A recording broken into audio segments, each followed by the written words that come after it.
Hello and welcome back to our channel. So why am I doing this? Because I want to share with you all the experiences of owning a narrowboat and what we find and how we go about it.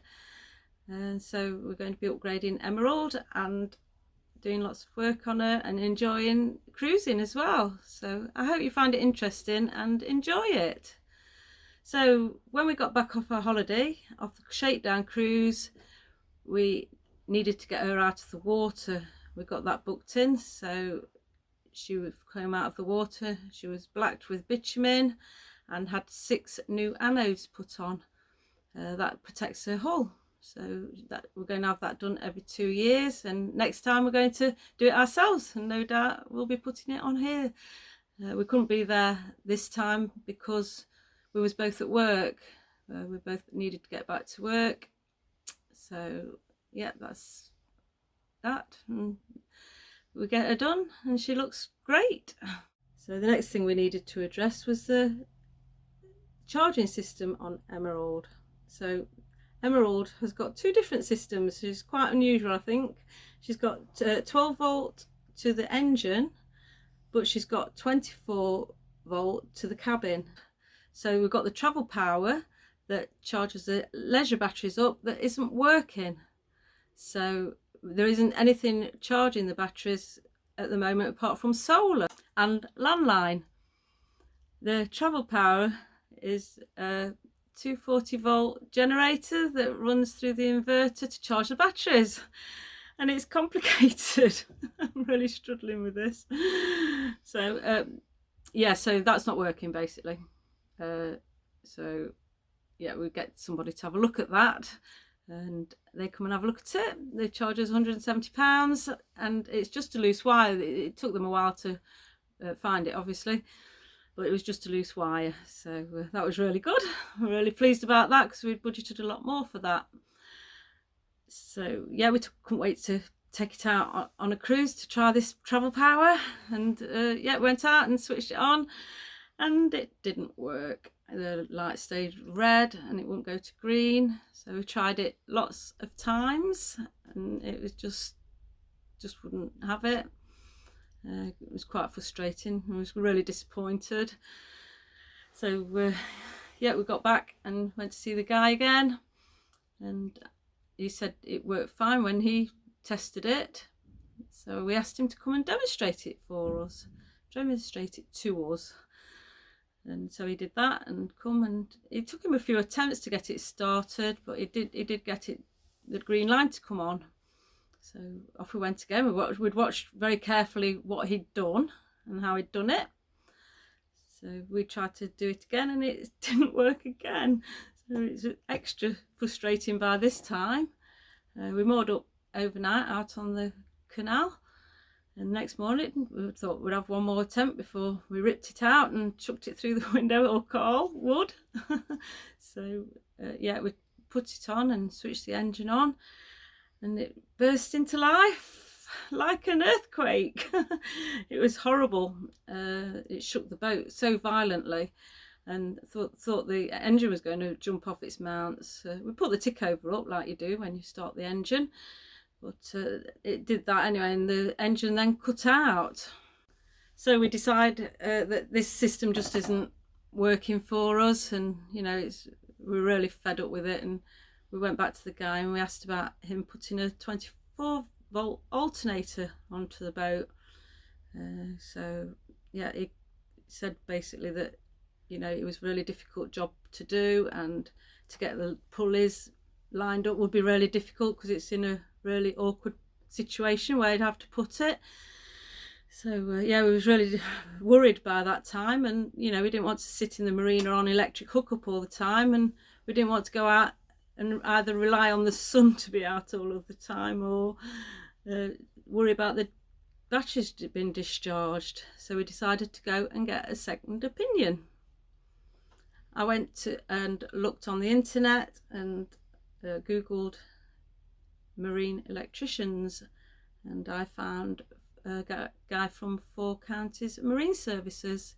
His name is Ed Shears, so I gave him a call, and he was like a breath of fresh air. I told him about the problems we're having with the travel power, and he says he'd worked with them before, and you know, the really old system, and they don't make them anymore. So if something does need replacing, then we can't get parts for it. So we'd be wasting our money and even coming to try and repair that.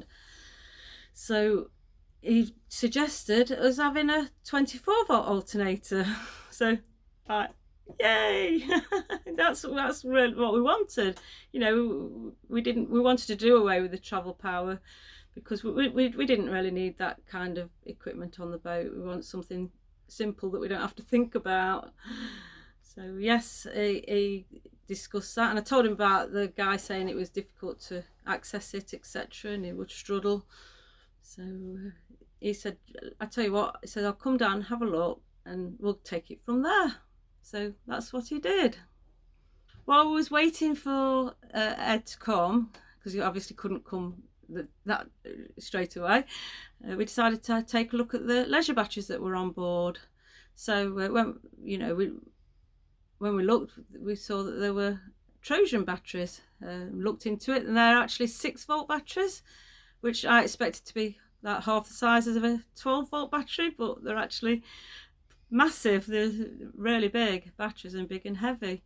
The box that they was located in is right under the rear deck, so access to them is quite difficult, and it came up on the survey that the box was broke that they was located in, and actually there was too big for the box, so the lid was sort of perched on top of them, and the back of the batteries had been pushed off. Someone had broke that off to fit them in.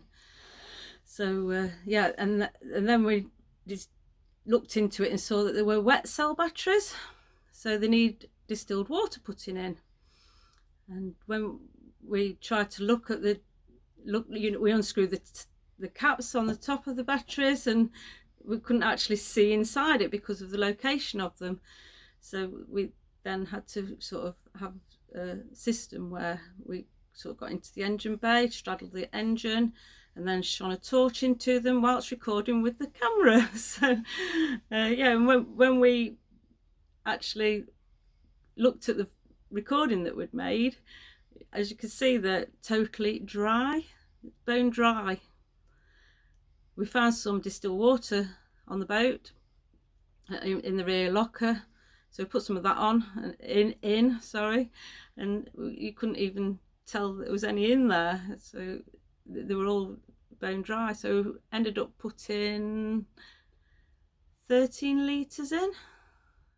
So we put 13 litres of distilled water in them to top them up. So we're sort of guessing that they were completely ruined by that. We did not know that they needed that, and I'm guessing they've been dry for a while and they've not been checked, because the location of it is just impossible. We decide we're going to replace the Trojan batteries for 4 seal batteries. That's because of the location, and obviously they didn't fit in the battery box. So when Ed came to fit the new alternator and remove the travel power, he wired all the batteries up for us and tidied it up and put us a Victron battery monitor in as well. So it looks really neat in there now.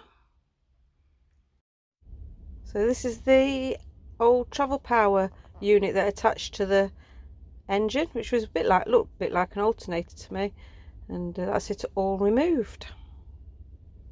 So, and that was the bolts that the alternator part of it fixed in the engine bay. They're all oval, so that could have been the reason the boat shook so much. I don't know. So that's the new alternator in situ, all shiny and new. And there's the Trojan batteries. So 4 of those, 6 volts each, equals 24 volts. And 4 sealed batteries, so we've got 4 12-volt, which equals 2 times 24, and they're all fitted in nicely and neat and tidy. He did a really good job, and I'd highly recommend him. And that's the back of the battery monitor. So that is really useful.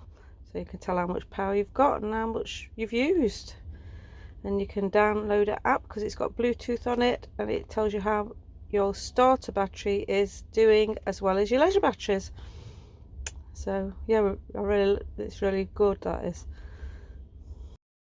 When Ed had finished all the work, he told us to let him know how we went on. But unfortunately, straight after that, we went back into another lockdown, so we couldn't test it, and we was really eager to do that. But that's how it goes, isn't it? So in the next vlog I make, we start painting. We start with a paintbrush. So I hope you've enjoyed this video, and if you've liked it, like it, and subscribe if you'd like to know more about our ups and downs of boating and lots of cruising as well. Thank you for watching, and we'll see you soon. Take care. Bye.